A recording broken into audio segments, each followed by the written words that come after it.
And I think we are good. Yeah. What up? Does your camera look good over there? Everything's lined up? Yeah. All right. Let me just play with this a little bit here.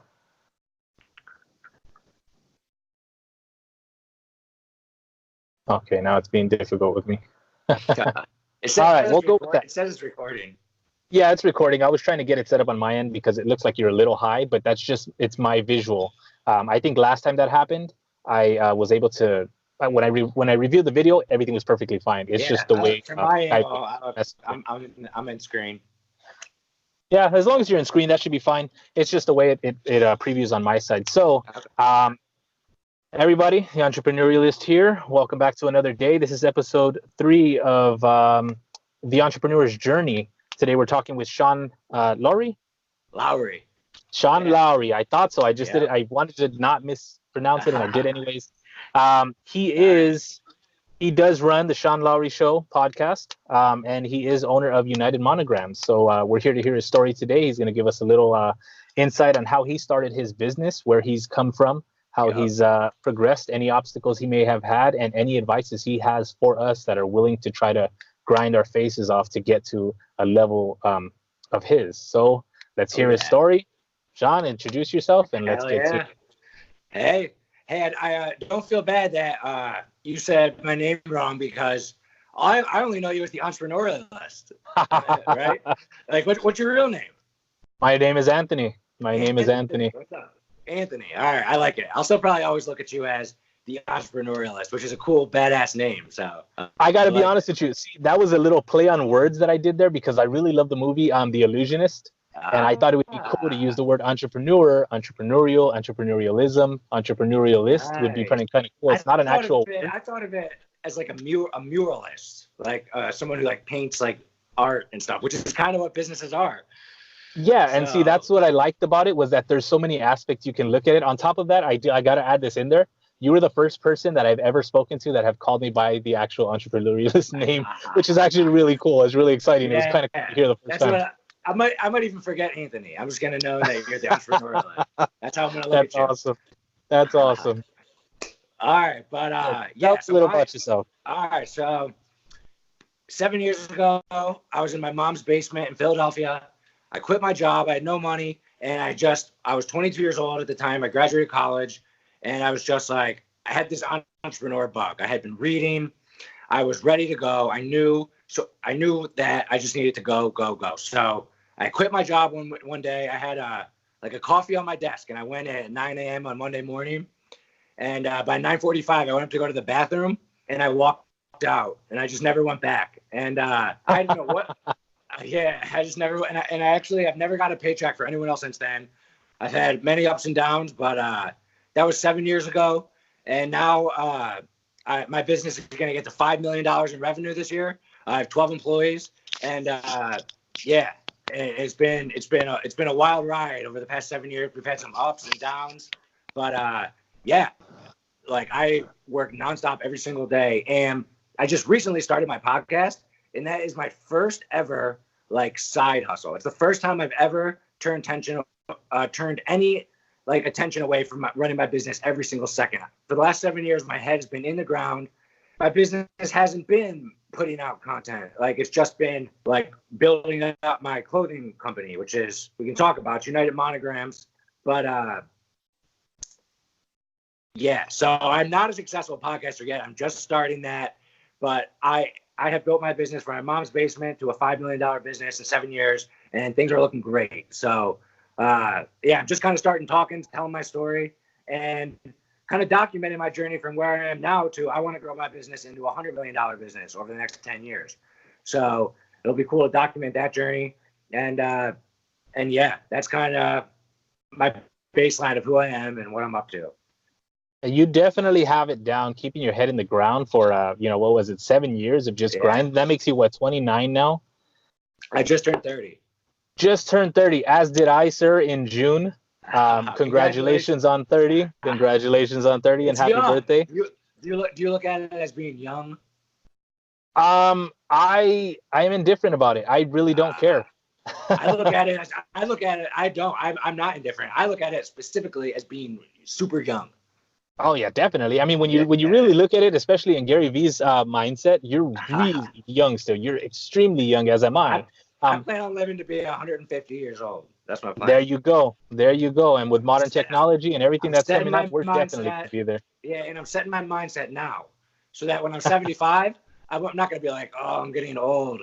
I'm You gonna got be another like, 75 hey, to I'm only go. halfway there. Your mindset's Yep, everything in that. So exactly. I'm just telling myself every day that I'm gonna live to 150, and I'm setting myself up for that. So Oh, I can yeah, appreciate that. That's a great mindset to have. yeah. In that case, So I'm very 30 young years still. old, 30 years old, you start this business, and what made you get into that? Like, you just quit your job. Like, how did you just decide that day you were going to do it? Didn't know how? Did you have an inkling? Were you like looking into it prior?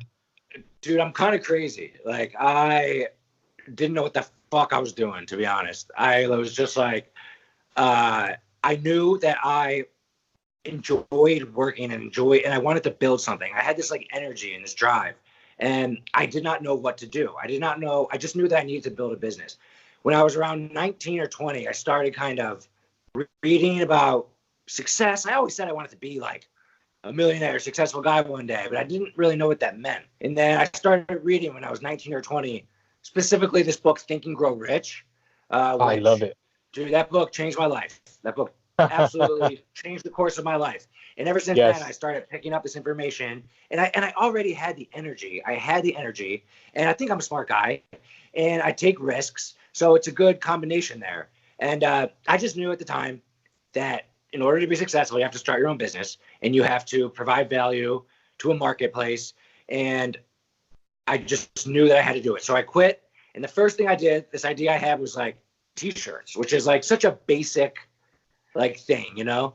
So the first thing, and I started from there, and I've shifted my business model a few times, like strategically and slowly. But at first, I sold like to sports teams and like fraternities and groups, but I hate that business model. I started like selling shirts online and building up audiences. I had this like America account. I'm a fan of Notre Dame football. I had this like Notre Dame football account, and I started selling shirts to those audiences. And then over time, my now fiance got involved, and we started selling girls' products. And then we found out this monogram niche. You're in the West Coast, right? Yes, sir. So this monograms, it's a girls' clothing trend, and it's like they get their initials like right here, and then we actually added all these new like forms of it, big prints. But we found a great niche, and it's very popular in the South for some reason. And I would love to expand it one day, but I always make fun of myself that I'm selling like girls' clothing. I never thought that that's what my business would be. But I just started with t-shirts in my mom's basement, and I strategically maneuvered, and I found this great niche now. And I don't necessarily have a passion for clothing or t-shirts or girls' clothing, but my passion comes from building the business and watching it go from my mom's basement to where I am now. We have like 4,500 square feet. We just got 1,500 more square feet. I'm hiring these employees. I have 12 employees. We have all these orders coming in, and then they're getting printed and embroidered at our warehouse, and they're getting brought out to the shipping room and shipped out. And we have these processes and machines, and I just put doorways in my office to make it more efficient. And that is the part that excites me. I don't really care what I'm selling. And that's why this was the first time starting my podcast. It was the first time I kind of started doing something. I always wanted to talk and connect with people like you. And I always just put it off because I was building my business. And this is my first time I'm doing a podcast once a week. And I'm kind of struggling a little bit, putting enough effort into it because I'm obsessed with all the logistics of running my business. But it's been great. And yeah, so I started with the t-shirts for no specific reason. It was just an easy thing. I put $1,500 on a credit card and got this like equipment in my mom's basement, which is very unsafe. And I did a podcast episode about that. But and it just, I thought about it every second of every day. I don't take any days off ever. Saturday, Sunday, Monday, Tuesday, Wednesday, never. And the only time is if like I have a friend visit for the weekend or like I see family or something like that, which I don't live near my family. But yeah, man, today it's 9 o'clock for me now. I woke up at 5 o'clock today. It was the first one at my office. I had to put these like wires through my ceiling because we're networking these to like devices for better automation. Now it's 9 o'clock and I'm chattering away with you. But yeah, that energy and that passion, and that is the advice I'd give to people. Love the process of building the business. That's where I get my drive from. I'm not necessarily obsessed with my product. And a lot of people say do something you're passionate about. And even if you do something you love, like sell sports jerseys and you're a big sports fan, you're probably going to get a little sick of them after 5 years every day. So you got to love the process. And that's advice I would give to some people listening that want to start a business. That is some great advice. I do appreciate that. And I love that you're throwing in little advice bits here and there, because that's exactly what we're shooting for. As you may have seen, I don't know if you have or have not, I've only done it once or twice per podcast that I've done so far, but I will chop this up into bits and pieces of content to put out there, because what I've been doing is I'm trying to share value of insight from business owners and business creators that can be valuable to us who are trying to start something new. If we can hear this from people who are actually successful and hear about their struggles and their obstacles they overcame, I think it'll be a little more influential for them and a little more motivating for them to know that maybe that little issue they have now is actually not as big as this man had, and he pushed right through it. So it's that little bit of advice. I'm trying to grab that as much as I can, because I'd love to share that as best I can. And I'm chopping this up and I'm, putting everything out there that I can. And, it's really great what you're doing. I love your energy. You're rolling with this, man. And the fact that you just jumped in, and I've been talking about this the last week, is that you just got to get started. And I mentioned this in my, I think yesterday's vlog, where it's, you start as one thing, but that's not where you're going to end up. Not always. You start just to start, and you let yourself figure out where you want to go as the process continues. When I started this with just showing the raw aspect. But in the last 30 days, because I think I'm 34 days or 35 days in now of recording a video a day and posting it on YouTube. Since I've done that over the last 30 days, I've realized that I'm starting to enjoy more. I find more happiness in being able to encourage someone else to start their own thing. I speak with a gentleman, big shout out to Big Mike T on Instagram. We talk almost on a daily basis. And this guy has inspired me more than he knows, because I can shoot him a message just to see how he's doing. He's on a long road trip right now, moving back from the East Coast back to the West Coast. I think he's moving up to Seattle or Washington somewhere. And this guy, he's documenting everything as I've suggested. And just the fact that he's doing it, like, it tells me like I'm in some way encouraging him. And even when he comes back and he says, hey, man, thanks for the message today, or thanks for the shout out today. Like, I love that, because I love that he's taking motivation from that and he's running with it. Just yesterday, I had a post that I put out where I got massive feedback, and it was really cool because it makes me feel like I'm actually doing a little something for someone else. Like, I started this just to show the raw aspect of starting something new. And I'm starting to realize that I really, really love encouraging other people to start their business. That's awesome, man. Seriously. Like, you probably love that like more than me. Like I feel like I can help a lot of people, and I always feel like I have great advice to give. And for someone like at our stage, like, I actually have built a business from scratch. So like a lot of people like in this world that we're in, they can give some practical advice, but like I always feel like I have so much to give, and I love talking about it. But the fact that you love that is like probably why we connected, because I like that too. But I would be happy to do it through you. Like if you're gonna cut this up and share with your audience, and I can help you doing that, that's where I feel like I'm most valuable, because I actually have like the anecdotes and the stories and the practical things that I've done to build into a $5 million business from a basement that they can help people. So that's awesome that you love that, man. If it's something that you're addicted to, like, that's a good thing. Makes the world a better place. And keep doing what you're doing, man. I love it. Yeah, it's definitely, it's just a good feeling to have, to be able to, know that you may be helping somebody in some way. So your podcast, let's talk a little about that. How long have you wanted to do it? When did you get started, and why did you get started finally? I've wanted to do it forever. But I wanted to wait. I wanted to wait till the time was right. And also I knew once I started that I needed to be consistent, because consistency is so important. So It's been 14 weeks and I've done 14 episodes. And I think that I'm seeing where it goes, and I'm doing something different. Most people, they like try to bring on guests, and I've had like one or two, and I'm having one this week. But I'm trying to be more of like giving thoughts and opinions, and maybe being someone that people might have on their show. Like I am trying to kind of tell my story and give advice, and kind of like put it in, like they're like little essays a little bit. They're like I kind of gather my thoughts, and it's the first 5 episodes were easy, and it's gotten harder because I've kind of come up with a different topic every week. So that's what my podcast is. It's a different topic every week, and it's about somewhere from 10 minutes to 20 minutes, and it's just kind of me going on a rant about a different thing.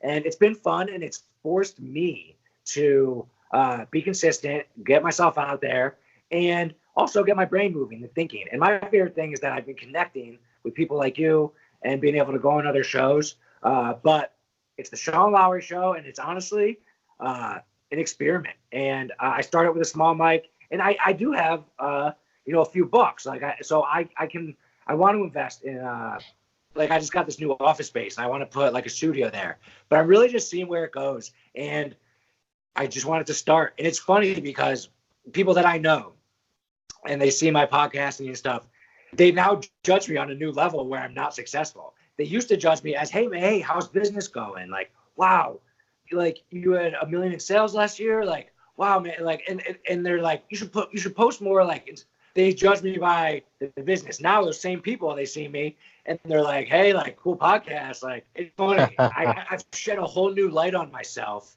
and no one's even like asking me how's business anymore. They're saying, how's the podcast going? So I'm kind of like that. I like being more on my high horse, and now I'm kind of down a little bit because I just started my podcast. It's not like I've blown up or anything like that. I've had steady, listeners a little like here and there, but like it's not any as much successful as my business has been. So it's like these past 3 months have been a new stage for me where I'm not a big success, and it's been a new light that's been shed on me, and I enjoy that. I like challenging myself, and I can tell you some stories about how when my business kind of went through some struggles, but they make you stronger. And if you don't have challenges, if you don't have downs, then you don't have ups. And if you're not able to fight out of downs, then you're never going to have the strength. And it's going to be impossible for you to have ups the whole time.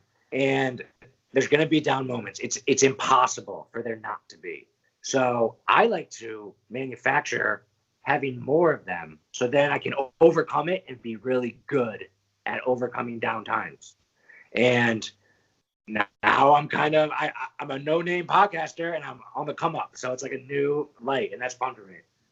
That's great. That's amazing, because it's pretty much the same trip. I tell people all the time, like, you gotta fail. You got to enjoy that fail, because like for those who succeed constantly, have never had failures, if they go somewhere down the line, 10, 15 years down the line, and they finally meet their first big failure, like how are they going to handle that situation? Right. So if you fail early and you fail often, you're well prepared for anything that comes your way. On top of that, like if you're succeeding without failure, are you really succeeding, considering you've never had an obstacle? You might just not be pushing your boundaries. Like, a lot of people like to stay in their comfort zone. Like, I'm uncomfortable in my comfort zone. Like the past 7 years, I started off uncomfortable, and then I think right to the point where I got a little comfortable, like I have a little nest egg, my business is doing well. I'm still focused on growing it. It's the most important thing for me. But right when I started to feel comfortable, I was like, I need to do something else where I'm uncomfortable. And I started the podcast. And yes, I think you gotta, if you're not failing, you're not pushing your boundaries. And if you're not pushing your boundaries, you're not growing. If you're not growing, then you're not going to be happy. And that's the most important thing. As corny as it sounds, you have to figure out how to be happy. And I feel bad for people who are born poor. I also feel bad for people who are born super rich, because they might run into problems where, like a suburban kid who has all daddy's money and then overdoses on pills because like their life had no obstacles or no meaning. So you gotta be pushing those boundaries, and I plan on doing it as long as I can. If I become a successful podcaster, then I'm going to try to start something else. I'm going to just keep pushing the boundaries in a way where I'm not going to do that in detriment my business success, though, you know? Like, I still not going to be dumb and mess up my business on purpose or something like that. I want to grow this thing into a mammoth, but still always got to be pushing forward. And I think that's what creates happiness. I think that's what creates happiness for people. And I'm very happy. So even when I've gone through bad times, I find the positive in that. So if I'm down, I'm winning. And if I'm up, I'm winning. So it's like the master, it's like the secret. If you can love being down, then you're going to be happy forever. And I feel like I've kind of figured that out. That's exactly the message we try to get across here, is that you got to enjoy like the process. You got to enjoy losing, because once you're able to get used to it, once you're able to start loving it, then you never really lose anymore, because when you lose, you win. When you win, you're almost not happy. So you got to go look for another loss. It's perfect. Yeah. It's genius, man. It's genius. It's so great to see that you're in that mindset. And like I said, I love your energy. You're just, you're so pumped about everything, and you love this process that you're doing. It's so great to hear. It's so great to see. And I think it's very inspiring for a lot of people out there. You said you had your struggles. Obviously, we've all had obstacles. We'd love to hear some of your obstacles and how you overcame them and what you learned from them. I got a good one here. So about 20 months ago, it was about January of last year, my business had great sales in the end of the year before, and then we went into the new year. I kept all my employees, and we hit a huge problem. I was spending way too much money on ads, and I didn't have my business figured out well. I had too many employees, and I wanted to keep my employees, so I kept pushing ads so I could have sales to keep all my employees busy, and I was losing money. And I kept doing it, and I took out some loans, and it all crashed on me. So I was about $400,000 in debt. I had to fire 8 of my employees, and I had to tighten down my business to 4 or 5 people, and the business basically failed. And I had no money, and I had to fight through every single day. Like, basically, I have screenshots of my bank account. I have 2 bank accounts. One had negative $5,000. One had like negative $3,000. So like every day we still had sales. So like we were doing like 100,000 in sales, which is kind of low, but we were losing money. So like I would have some money come in the morning from the sales, but then I'd have all the expenses coming out at like 11. So between 9 and 11, I had to like pay off some vendors, and like I was just, and then I would have to pay off these loans that I took off, and I was just so deep in the hole. So me and my fiance, we bought a nice house, and we had to rent it out on Airbnb for like a bunch of weekends in a row and sleep at the office. And I had negative bank accounts. I owed money everywhere, and it was fun. I fought through it, and it was a rare problem because my business had sales. My business had customers who liked our products, and I feel like a lot of businesses who fail they'll have trouble selling. So I knew not to quit. I knew I just needed to figure out these numbers. So I have this chart now. Everyone in my office sees it. It's digital. And we know that our daily ad spend needs to be 25% or less of our revenue, or else we're losing money. So I figured out that metric. And now I run my business, and I never go over that number. And I just try to get as many sales as possible at that ad spend. And I have that number figured out. As long as I'm there, we're profitable. And I have my whole company holding me accountable. And I never would have figured that out. That one specific little business metric, the ad spend percentage, I never would have figured out that number without the failure. Because I was at like 33, 34%. And I knew I wasn't making a lot of profit, but I was a young business, and I had a lot of sales, and I was hiring people, and I was getting an email list. And I figured I'm growing this business. And yeah, I'm not making a lot of profits. I'm kind of breaking even, but I was too naive and too stupid to know that I was losing money. And I kind of knew, but it crashed. It just crashed, and I had no choice. I sat down my employees who did nothing wrong, and I said, I'm so sorry. This is my fault. I ran the business horribly. You did nothing wrong, but I have to let you go.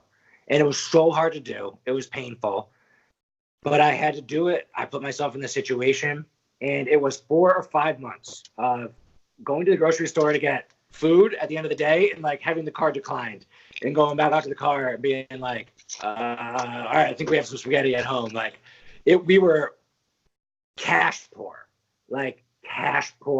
every single penny. And then every single day I had to pay all these $35 fees for all these overdrafts, which added up to about $20,000 that I had to pay in bank fees because I was so broke. But I fought through it.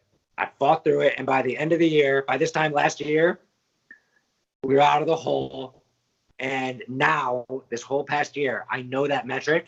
I know how to run my business. And now I'm trying to take it to the next level. And I never would have figured out how to run it if I didn't go through that inevitable crash. And it ended up being really healthy. So what a humbling experience that had to have been. Because I know plenty of people, including myself, just thinking about the story, man. I mean, it would obviously be different if I was in the situation myself, but just thinking about it from an outside perspective, I have no idea how I would have been handling such overdrafts and such massive chaos that you may have been going through. And the fact that you stuck through it, you fought it. I acknowledged that this is a special moment in my life, and I'll be able to tell the story on a podcast one day. And I took pictures of the bank accounts and I put it in a folder. And I took pictures of me and my fiance sleeping at the office, and I put it in the same folder. And I was like, this is going to be the most epic comeback ever. And I'm blessed to be in this situation. And that attitude, like, helped me fight through it. So that was the secret at the time. I imagined my story, and I imagined what superhero movie doesn't have a moment where the superhero gets caught for a little bit. You need that. And that was my inspiration. And you know what the other thing was? I could always go back to my mom's basement. I could always find some change on the street and get a cheeseburger from McDonald's. We live in the 21st century. Food and shelter aren't impossible to come by. I'm not going to die. What's the worst thing that could happen? You know, that was the other thing that helped me get through it. It's such a great mindset because you subconsciously are just playing for the long game. You looked at your first obstacle, your first major obstacle, and you didn't think, holy shit, how am I going to get out of this? Your first thought was, I'm going to come back for this. I'm going to come back from this. And this is going to be such a sick story. Yeah. Like, it's going to make a sick story. You have your own Batman story. Like subconsciously, I did that to myself. Because I obviously, I didn't consciously do it. I wasn't trying to lose money. But you know what? I grew my business, and then it crashed, and then I learned it. And then I will do that again. I mean, maybe not to that extent of the penniless, but I will. But now I have more space, and I have a couple employees that are just doing certain things. Like, I have a little bit of different model now. So I need to make sure, as I grow and as the business changes, it's going to be a different model. That number that was 25%, that might be a different number that matters. So I'm always going to push it. And I'm not scared to run into problems. When the problems happen, that is like the growing pains. So that was a growing pain as my business was going from like a $2 million to a $5 million business in revenue. I'm a low margin business. But now maybe at some point when my business is going from a $5 to a $20 million business, I'll hit some other kind of wall like that. And I think that those type of obstacles are inevitable. Like, they're growing pains that have to happen. So I'm trying to bring them on as soon as possible because, yes, I like them. And yes, I have the right mindset. But also, I'm trying to build a big, successful business, which isn't easy. And I'm not going to get there by staying a nice, cozy $5 million business. I need to always be pushing to the next level. And when you're pushing to the next level, you're going to run into new problems. And I'm ready. I'm ready for the next one. Such a great piece, man. I'm glad that you made it through, and I'm glad so many people would have given up. I myself, like I said, it's just such a scary thing to think about. And I think that it's cool that you're able to handle such trials, such obstacles, and be able to push through it in a positive manner because I've always looked at the same way that in order to fully grow, like I said before, you have to have these obstacles. And a lot of people, and including myself for the longest, you're scared to be put in those situations. So You're you so try to scared. avoid them and stay in your comfort zone. But what they don't realize is that when you get put in that situation, you're forced to actually think harder, and You you're get forced to find stronger a and way out. you get stronger and you get smarter. And dude, Yes, you do. overcoming fear, it's like corny, but overcoming fear is an incredible skill that can really push you far places. And people get stonewalled when they're 19, 20 years old and they never it's hard. We're biologically wired to be scared of these uncomfortable, unknowing situations. And it's scary. And most people just can't. They just can't. And that's fine. They never can. But if they complain and they want to do bigger things in their life, then you need to face the fears and you need to practice it. You need, and it's, you know, how do you get big biceps? You don't do one bicep curl. You need to do a bunch of bicep curls. So how do you get good at overcoming fear? You have to face fear. So I'm not even kidding. If you are trying to quit your job and start a business or do something and you're scared, start small. And like, if you're scared of spiders, put a spider on your hand and don't jump. Like, that's a small, like, practice being scared. And that's like one bicep curl, you know? And then like, if you are scared to talk to your neighbor or something, like, and you know that you've been needing to talk to your neighbor, like, go talk to your neighbor, and like, that's another bicep curl. Like, manufacture areas on little stupid stuff like that, and practice and do your bicep curls of overcoming fear, and you get better and better at it. And that's why, like, dude, I remember when I first started my business, I made these like embarrassing YouTube videos and was like doing these contests, and like, that was practice. Like, and now in my podcast, in my early stages, it's like I'm right back to square one, and like, people look at me differently. And like, I just went to a family wedding, and everyone's like, "Oh, hey, what's up, Sean V? You think you're Gary V?" Like, it's this new thing for me, and it's uncomfortable, and I'm already good at it, so I'm not scared. And I'm serious. If you're scared, people listening, put a spider on your hand. If you're scared of cucumbers, eat a cucumber. Like, do stupid little things and start doing the reps to overcome fear, because it's something that you have to gradually get better at, and it's a skill. It's this developed skill, like shooting a free throw, overcoming fear. And it applies in so many different areas, but it's the same fear. So that same fear of the spider is the same fear as being $300,000 in debt and not being able to buy something at the grocery store. It's the same like trigger in your mind. Just like a bicep, you can lift something heavy, or you can climb out of an elevator. Like, it's a base thing, overcoming fear. So put some spiders on your hand, people, and practice. Advice of the day right there. Put some spiders in your hands and just hold them. If you're scared of spiders, yeah. If you're scared of spiders, of course. What a great piece, man. I'm like I said, I'm so glad that you pulled through it and you got through this obstacle.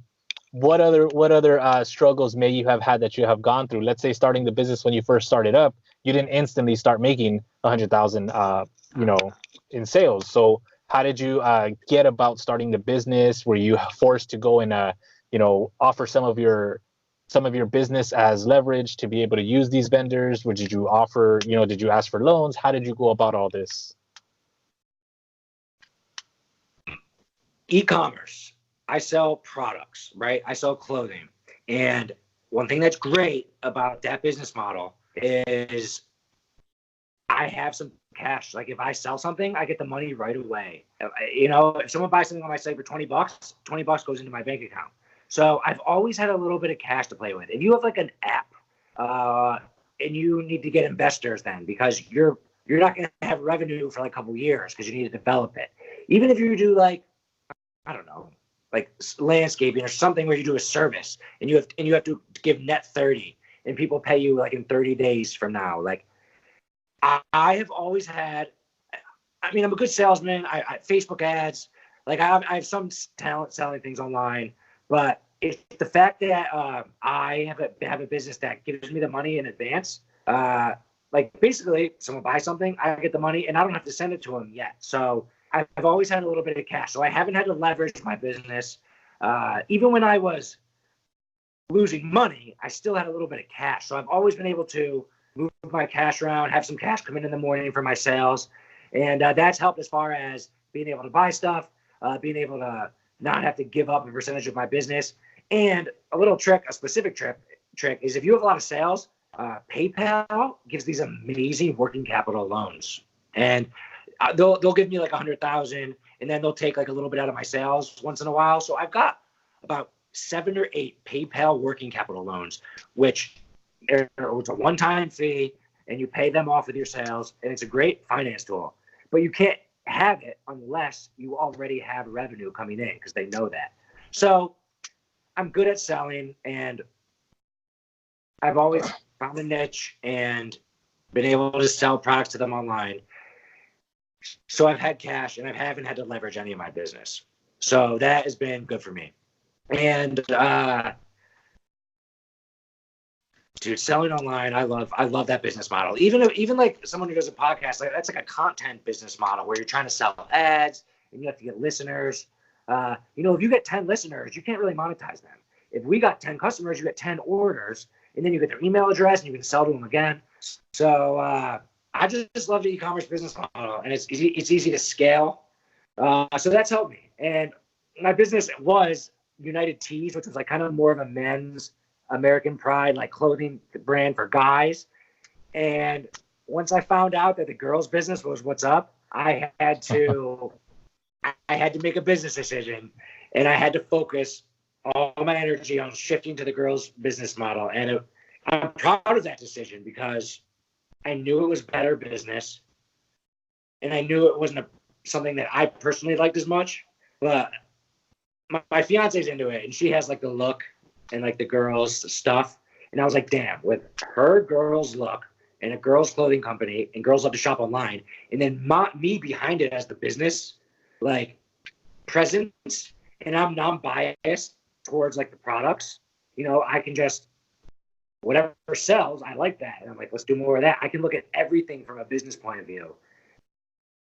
It sucked when I had to kind of make that shift, but I'm proud of that. So I followed the business, and I made smart choices along the way. And yeah, those are some of the ways that I've been able to survive, keep my business, and make adjustments and make shifts. Like I said, I had all these different brands, but I always kept with the t-shirt and the shipping thing. So for 7 years, I've been learning about shipping logistics. And that's something I'm great at now. For 7 years, I've been learning how to sell products to consumers one-to-one. That's what I'm good at. If you wanted me to do B2C, I'd have to start from scratch. But I've shifted my business model, but I've not shifted my skills. Over 7 years, I've kept the same skills. I'm getting better and better at them. And I want to maybe buy more brands one day, but I got to keep my skills and keep my core competencies. And that is selling products, B2C, online, and shipping them a physical product. That's my strength. And I'm used to having a podcast by myself where I rant a lot. But I think that answered your question. I don't know. That's completely okay. That's completely okay, because like I said, I ask a few questions just to get you moving. But if you want to talk, that's completely okay. Like I said, this podcast that I'm trying to do, this interview, it's supposed to be raw. So if you take all the talking, that's completely okay, because that just means I have to ask less questions. And if there's any questions that I want to get out, I can fit them in from time to time, but that's completely okay. And everything you're pretty much giving us is valuable information. You have a business that's just booming. You found the niche, and you utilize your business skills and your business mindset behind your wife's style and the understanding that women love to shop online. Women's clothing is a good place because it just sells. It just, all you got to do is put a great piece together, and it sells. I looked at a lot of stuff that you put out there as far as like the designs you use, and I noticed there's a lot of coffee stuff in there, and it's just like you see what is actually working, and you're putting it in your business. Pound it. Just the Pound greatest. it. Pound Yes. it. I find what works and I pound it over and over and over and over and over. And I feel like a lot of entrepreneurs, young entrepreneurs, guys who are like just starting, they have a bunch of different ideas. And that's great. And I do too. But I ignore those other ideas and I pound on what works over and over, even when I'm bored. And I feel like a lot of people don't do that because they get sick of it and they want to do something else. And that's why I just started the podcast. That's like a side thing for me. But I always I say to myself every morning, my business is my most important thing. I would give up the podcast like for the business. And maybe I sell this thing for 100 million in 10 years. And then I can kind of do some passion projects and I can maybe let my brain go off and invest in some different things. But I'm not going to get rich if I don't pound on the one or two things that you're great at. And I want to get rich first. I know you listen to Gary Vee, right? I obviously fucking love Gary Vee. Everyone does. I'm almost sick of him a little bit, because I just love him so much and he's so perfect, honestly. But one thing I disagree with him on, I did a podcast about this, was he was like, I do all kinds of different things. I do my Gary Vee show. I do my sneakers. I do my shoes. I do my cards. I do my podcast. My advertising agency. He's like, that's what entrepreneurs are like. And I get what he's saying, but he spent his entire 20s up until he was 34 just doing his wine business. And it blew up. Well, yeah, he took his dad's thing, he blew it up. But I'm in my wine phase. I need to build something that's gonna, first of all, prove that I can do it and make me money and give me a foundation to build on. And now if I can have this company kind of running it itself, I have 13 employees now and I have a little more time to do my podcast once a week. Maybe, if I have 25 employees and I can hand off some management, then maybe I can start investing in other businesses. But I'm not there yet. So Gary Vee does all that stuff now and he's amazing. And he waited till he was 34 though to start all these different things when he had money and he already had that under his belt of building up the wine business. So I still see myself, I'm in that wine phase. If you're comparing to Gary Vee, that's my monogram phase. And I still have lots to prove and I still have a long way to go. And maybe one day I can go off and do a bunch of different adventures. But this pounding the thing that you're best at is the way to get rich. It's the way to get rich. If you sell one product and you're the best at it and you become the best in the industry and you sell it year after year after year. And it's funny, you're talking about the coffee. I now know what dates of the year things are going to get popular. Around August 4th, that's when pumpkin clothes start going viral crazy. And you think that's early, but it's because girls shop early because pumpkins are popular around now. But we're not selling a lot of pumpkin stuff now. We sell it August 4th to September 12th. And I know those dates now, so they're ready. So now I can pound on it at the right time. I know that we're going to start selling Christmas products around November 12th. And I know year after year how my market flows. And every year I can pound on it more and more and more. This year I learned that Valentine's Day, it sells tons of stuff. And Halloween doesn't sell a lot of stuff. Now I know that for next year and I can plan resources accordingly. So am I sick of monograms and girls' clothing? If I look at it like that, sure, yeah, maybe. But I'm thinking about how much I'm going to pound this market the next 10 years and how successful I can be in it. And that's how you get rich and build a business. And I think a lot of people could take that advice and because they might have a little bit of success and then want to do something else. And that's normal. But if you want to get rich, you pound on the thing you're best at. So I disagree with Gary Vee on that advice that he gave. And that was going to be my question. You answered it before I could even ask it. So you took a little bit of Gary Vee there and you actually answered the question before it even came out. And I was going to ask, do you think it would be better to learn a little bit about a lot or learn a lot about a little bit? If your goal is content, right? That's a different business model that I have not been successful in yet. I've never successfully sold content. And the way you sell content is by selling ads or selling the eyeballs or getting the YouTube revenue. A content model sells eyeballs. I don't have any success in that. And maybe in that business, you can, like Joe Rogan, he's a popular podcast. He's into all kinds of different things. And that's cool for the listener.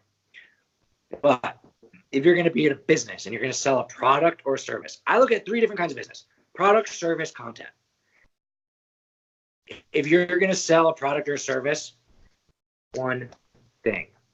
Be the master of one thing. And that is the way to be successful and get rich. If you don't really care about money and you just want to kind of have your toes in some different things and that makes you happy, okay. But I'm talking about specifically how to make money and get rich. And that is pound on one thing for as long as you can. And that would be my advice for that business. And we'll see if I become successful in this content game. I'm just starting. I don't know, my highest YouTube video only has like 180 views or something like that. So it's fun for me to experience in this new world. But one thing, that's my advice. One thing. For people who want to be successful in business, pick one thing, focus on it, become the best at it, learn the trends year after year, sicken yourself with it until you are such an expert. This guy named Malcolm Gladwell, you ever heard of him? Famous writer? I don't think I have. He's wrote a couple of popular books, but he says you need to he did some studies and all that shit. And he said 10,000 hours to become an expert at something. You need to spend 10,000 hours on it. You might have heard that. That piece I've heard. 10,000 hours is, I did the math. It's every single day for 8 hours, including Saturday and Sunday, 365 days a year for 8 hours, over 5 years, 5, 6, 7 years. Like, so that's a long ass time. So I'm just at that point really for my life. Like I 7 years ago, I was in my mom's basement. And I think maybe intuitively, that's why I started the podcast. I've had this mindset now for about 10, 12,000 hours. And I've had success. And that's a long time, 10,000 hours. Oh, definitely. So that kind of relates to the focus on one thing and become an expert at it. Become an expert at one thing. And that's a way to be successful. See, I heard that in a different form one time. I've heard that in that form as well, but I also heard it when I thought it was really interesting. I heard that it takes 10,000 attempts before you actually perfect something. So even then, it could be questionable whether or not it's perfected, but it could be something along the lines of 10,000 hours before you're actually good at something. So you're not really good at it until you spend about 10,000 attempts at it, which is really cool either way. I mean, it's such a great piece of advice. And the fact that you have the mindset to wait, to be patient, and just grind through this obstacle of, not the views and not understanding the content game and how it works exactly. The fact that you have that mindset and you're ready to go and you enjoy the process of it, you're going to be extremely successful in the YouTube game and in your podcast, because you're not struggling and you're not worrying about what's happening right now. Down the line, it's coming. It's just a matter of consistently putting it out there nonstop. Do not give up. Do not hesitate. Have no fears about anything. You put out the content and you let, people talk the way they will, whether it's good or bad. You take it all the same and you go ahead and you put the next piece out. And the fact that you have that mindset, I mean, you're going to go places. Definitely. Look at how your business is doing right now. There's no bigger example of being able to push through the process and enjoy it than your business right now. United Monograms is killing it by the looks of it. And from what you're telling us, the information that we get from you.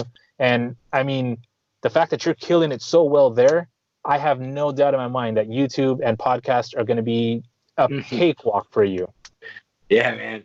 It's funny. The same people in my life, cousins, friends, family members, the same people in my life that were like kind of down on me and negative on me when I first started my business, my mom's basement. The people that were like, oh man, I'm sure this guy's going to be a big business millionaire. Like those same people are now negative on me again. They're like, oh, I'm sure this guy's going to be a great podcaster. Like, and I see it and it's just like, all right, this is the same people. This is funny. So it's like like I was saying, this is new for me. And yeah, it's funny, man. Like, it's funny to be back at square one and something, but that's the plan. The plan is to be consistent, stick with it, and I'm excited, man. Life is good, and if I fail, that'll be funny too. And we can make fun of me, and I can laugh at it, and Everything's a learning. It'll be a good story for that to overcome. Definitely, everything's an experience. Everything's a learning experience. So either way, fail or succeed, it's all going to be experience in the end. So it's all a positive. There's no negatives to it. Real quick, who were some of your biggest doubters in the beginning? Who were the ones that really affected you the most, and how did you overcome that doubt? I mean, just family, friends, cousins, like people I know, my friends from college. Like, I don't judge anyone, but like, and I don't blame them. Like, there's no logical reason to think I'll be successful. Like, so just, even like my mom, like my mom, when I quit my job, my mom was like, "What are you doing?" Like, she didn't understand what I was doing. She doubted me, like, and she said it to me. She's straightforward. She also supported me so much. She let me do stuff in her basement, like when I started my business. But there's just no lot. People don't see what I see, and there's just no logical reason for them to believe that I will be a successful podcaster. There was no logical reason for them to think that I'd be able to build a life as a business person who hasn't had a paycheck for anyone else in 7 years. I live in my own house. I got 4 bedrooms. I got a nice house that I bought with my own. Like, I built a life off my business. People didn't think I'd be able to do that. So just friends, family, cousins, and these people love me and support. Like, but I don't blame them. I don't blame anyone who doubts me, because that's the logical way to think. But well, I'll still give them a high five, and I'll remember them if I'm big one day. So I'm not a hater. When you're big. I love everyone, and I love people who hate on me. I wish I had more of them, to be honest. Like, that's why, like, no one, like, in the past 7 years, like I said, I have my head in the ground. No one knows me. No one knows who the hell I am. And still, like, I just started this thing. And one of the things that excites me about, like, if I, ever had a lot of listeners or got eyeballs, one of the things that excites me about it is the haters. Like, I would love to have some haters that, like, talk shit on me and do it all the time publicly. That would be awesome. So I don't even have any haters. That's the first sign that I haven't been successful enough yet in podcasting. But I look forward to the haters, man. It's fun. That's great, man. You have the right mentality. You have the right mindset, and your obstacles seem to have been no challenge for you. It's almost like you need more to continue doing. I feel like you're not fully excited or happy until you're actually struggling a little in some aspect of your business, which is a really, really, cool thing about you. Like I said, your excitement, your enthusiasm, your energy is just, it's amazing, and it's inspiring because it shows how excited you are about your business, about business in general. And I think that's what's also helping you get ahead, is the fact that you're so excited about. Gary Vee always says, find your happiness and do what you love. And it looks like you're doing exactly that. You're finding things that you love, and it seems to be business right now. And things change. You do change from time to time. And once you start finding that new love for something, you just pound away at it, and you get places with it. But yeah, and I think everyone wants to be happy. That's the end game. Everyone has a different path to happiness. But if you're an entrepreneur, or if you're somebody who's building something, you have a higher ceiling for happiness, because if you live for the weekends, that's only 2 out of 7 days. If you live for your life, that's 7 out of 7 days, which is 100%, as opposed to whatever, 18%. So you can be happy 100% of the time, or you can be happy 18% of the time. And if you're happy with your job, then that's cool too. But with a business, you have more that you're like doing and overcoming and in charge of.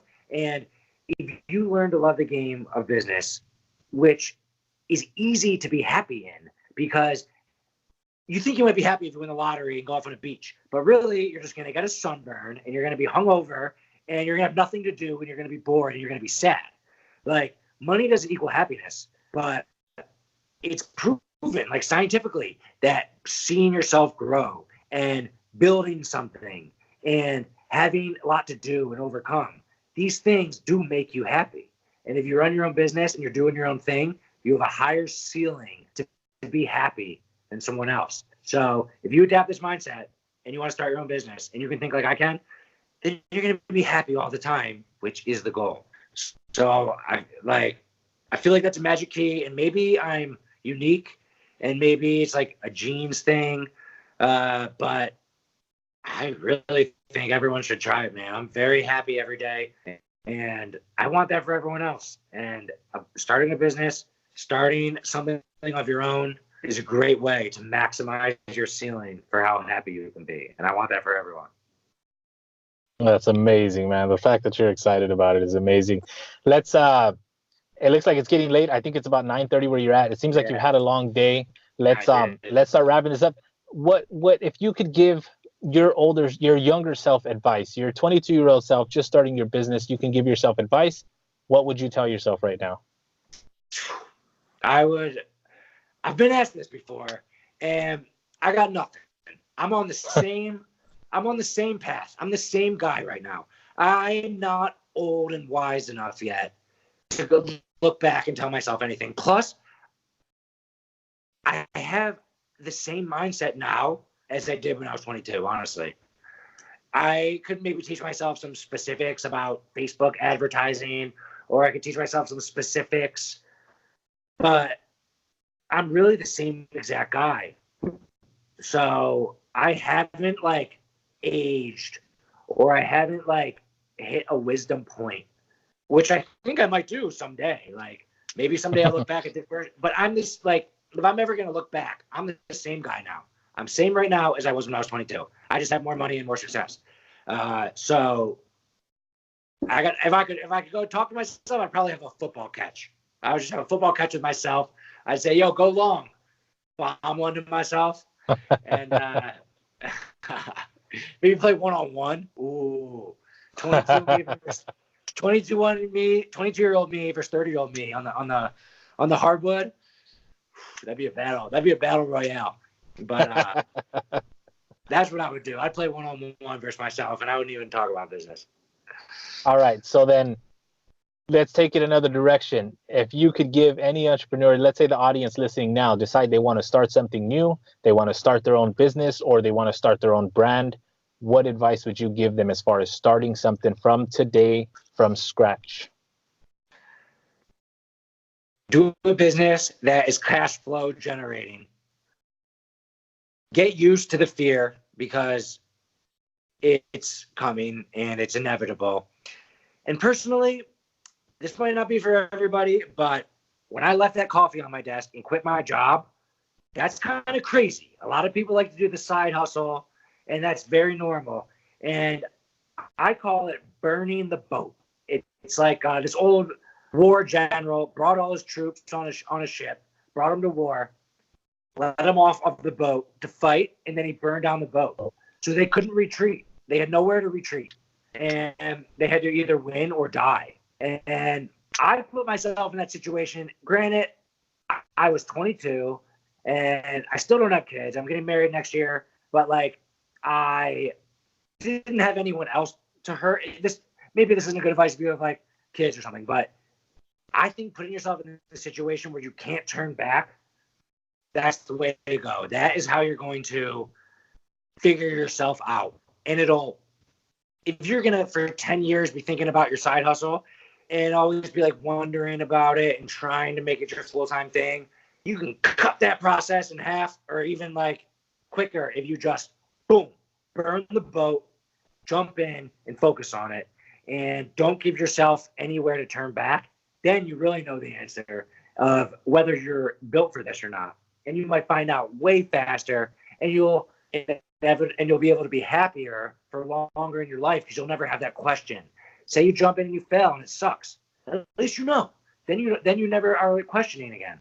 So situationally based, if you can do it and you got the balls and you have the situation, burn the boat, quit what you're doing, and just focus every second on starting that business.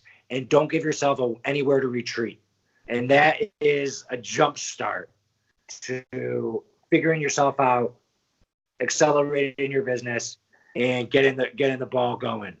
So I think that's a unique piece of advice that really worked well for me. And I think other people should do it if you got the balls. So that's my advice. That is a great piece of advice. Just going full force, no worries, no hesitations, burn that boat and just grind your face off consistently every single day. Love that process and just get through it. Push through every obstacle the best you can and keep learning from every one of them. I do appreciate that advice, and I'm pretty sure many people are going to find such value in that. I'm so glad that you had said that. Let's give yourself a shout out. Let us know what you're doing, where we can find you, how we can get in contact with you. Hell yeah. Sean Lowery 20 on Instagram, Sean Lowery 20 on Twitter, Sean Lowery on YouTube, The Sean Lowery Show. Subscribe to me, leave some comments. I'll respond back, and make your life a movie and go get it. And that's it. Go get it. Sean Lowery, 30 years old, owner of United Monograms, runs the Sean Lowery Show. Amazing, amazing story. Sean, I thank you for your time today. I thank you for taking time out of your busy day. I'm pretty sure you're tired. It's been a long day, but you took time to go ahead and do this podcast, man. I do appreciate you so much. As many out there, I'm pretty sure do appreciate the advice you gave us today, man. I hope you have a great night and continued success in your business, and can't wait to hear more from you. The entrepreneurialist. I love it. The entrepreneurialist. Peace out. Thank you, buddy. Have a good one. Later.